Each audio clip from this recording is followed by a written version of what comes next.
Hello friends, నేను మీ Renuka. Welcome to my channel నవ్వుతూ నేర్చుకుందాం. ఈ రోజు కథలో అల్లరి కోతులు ఒక టోపీ వ్యాపారితో చేసిన సరదా ఆటల గురించి, ఇంకా అలాగే ఆ వ్యాపారి తన తెలివితో కోతులనే ఎలా మించిపోయాడో తెలుసుకుందాం. ఇంకా ఆలస్యం ఎందుకు, కథలోకి వెళ్ళిపోదామా? అనగనగా ఒక ఊరిలో ఒక టోపీ వ్యాపారి ఉండేవాడు. అతను రంగురంగుల టోపీలను అమ్ముకుంటూ ఒక ఊరు నుంచి మరో ఊరికి తిరుగుతూ ఉండేవాడు.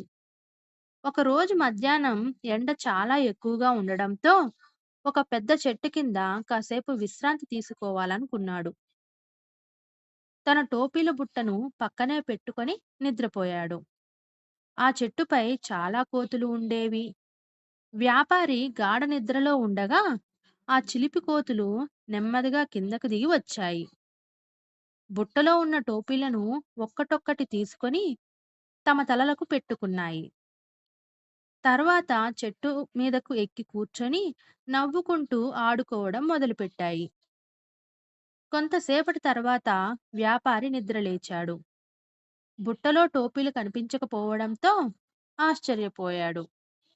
చుట్టూ వెతికాడు. పైకి చూసేసరికి చెట్టు మీద ఉన్న కోతుల తలలపై తన టోపీలు కనిపించాయి. అయ్యో! ఇప్పుడు నా టోపీలను ఎలా తీసుకోవాలి అని ఆలోచించాడు. అప్పుడు అతనికి ఒక మంచి ఆలోచన వచ్చింది. కోతులు మనుషులను అనుకరిస్తాయని అతనికి తెలుసు. మొదట అతను తన 2 చేతులను పైకెత్తాడు. కోతులు కూడా అతనిని చూసి తమ చేతులను పైకెత్తాయి. తర్వాత అతను చప్పట్లు కొట్టాడు. కోతులు కూడా చప్పట్లు కొట్టడం ప్రారంభించాయి. అప్పుడు తన పథకం పనిచేస్తుందని అర్థం చేసుకున్న వ్యాపారి తన తలపై ఉన్న టోపీని తీసి నేలపైకి విసిరేశాడు.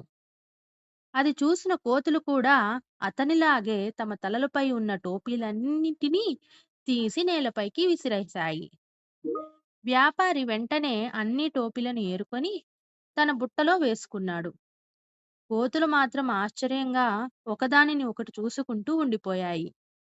వ్యాపారి తన తెలివికి తానే నవ్వుకుంటూ ఆనందంగా అక్కడి నుంచి వెళ్ళిపోయాడు.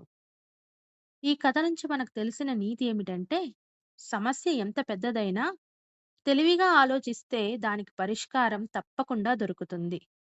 ఈ కథ కనుక మీకు నచ్చినట్లయితే ప్లీజ్ లైక్ చేయండి, షేర్ చేయండి, కమెంట్ చేసి సబ్స్క్రైబ్ చేసుకోండి.